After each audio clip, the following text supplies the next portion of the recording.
Ibu negara Amerika Serikat Jill Biden melawat ke sebuah komunitas kecil di Kenya. Lawatannya kali ini adalah untuk menarik perhatian pada kekeringan parah yang telah mencengkram Afrika Timur dan menimbulkan krisis kelangkaan pangan yang belum pernah terjadi sebelumnya di Kenya.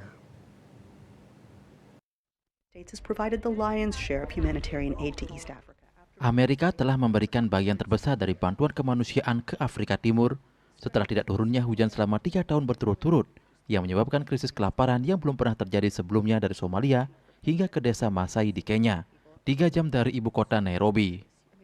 Kepala PBB untuk Kenya mengatakan kepada VOA, 6 juta orang kini berada di ambang kelaparan ekstrim tahun ini, dan hal ini diperparah dengan krisis pasokan makanan akibat konflik di Ukraina.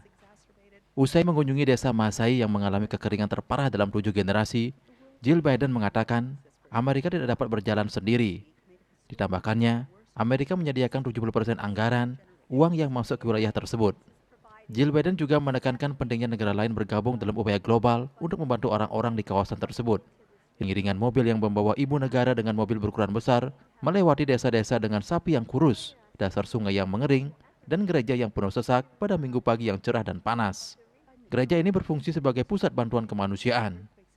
Di Lositeti, Jill disambut ribuan warga yang sebagian besar berasal dari komunitas Masai yang berjalan kaki hingga 40 km untuk mencapai satu-satunya mata air di kawasan itu.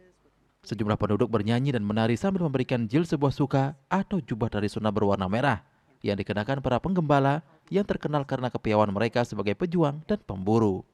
$6.5 billion in 2023 alone to continue feeding the people that need it. Kepala Advokasi dan Komunikasi di Program Pangan Dunia WFP yang berkantor di Nairobi, Brenda Kariuki mengatakan kepada VOA, kebutuhan di seluruh wilayah Afrika Timur termasuk Somalia dan Ethiopia sangat besar. Pihaknya membutuhkan sekitar 6,5 miliar dolar AS pada tahun 2023 saja untuk memberi makan orang-orang yang membutuhkan.